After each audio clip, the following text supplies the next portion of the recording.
What's your I survived hell but came out stronger story? When I first married my husband Kyle, we were happy, or at least I thought we were, until our child was born. Because around this time I got a promotion which meant I'd be getting paid more than Kyle. So we agreed it was best for him to be a stay-at-home father. But when I get home from my 10-hour shifts, I'd find the house looking 10 times messier than when I left in the morning. There were dirty diapers left all over the floor, and Kyle would either be asleep with a beer bottle in his hand or drinking while watching recorded NBA games from the 80s. And worst of all, he kept the habit that he promised he'd drop once our baby girl was born. Going out with the boys every Friday, Saturday, and Sunday night, I tried my best to respect him, to keep our relationship alive. But after 4 years, nothing had changed and I was completely burnt out. So we divorced. Well, within 6 months, I noticed his Facebook status had already switched from single to married. Not to mention his new wife and her kids being plastered across his socials. And I wouldn't have cared, but it broke our baby girl's heart. He canceled plans on her multiple times because he promised to spend time with them. So while I practically had to bend the ends of the earth to take time off work to go to my daughter's school plays, Kyle just wouldn't show up and instead post pictures of him at his kids' scouts and soccer practices. The bi-monthly visits were neglected too. I could see the disappointment in my daughter's eyes every time she sat at the window, waiting for him to show up, only to see the clock tick past another missed promise. And Lily didn't have many friends. I guess being an only child and living in a neighborhood full of retirees didn't help. So when Halloween came around and she had no one to trick-or-treat with, I finally caved. I called my ex-husband and asked if his stepkids could come over to play with her, since they were all around the same age. Yes, of course they can. How many nights? 1, 2? His tone was disturbingly upbeat.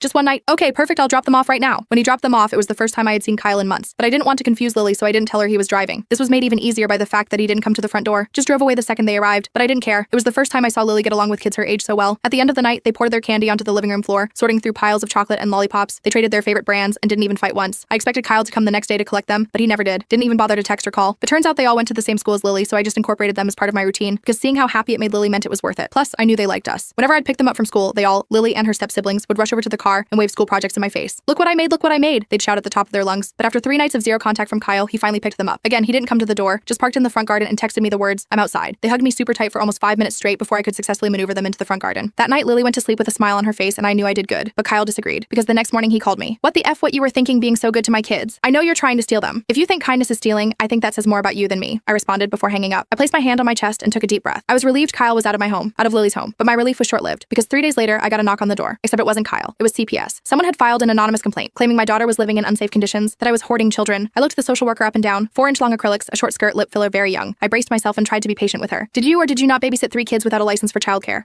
Yes, but, and did you or did you not let them stuff their faces with unsafe amounts of candy on Halloween?" I went silent. "That's what I thought. Ma'am, you're gonna have to give me the next point of contact for your child to be rehoused. Alternatively, I can throw her into a foster home." My heart raced. I immediately offered my sister, who I knew would take care of her.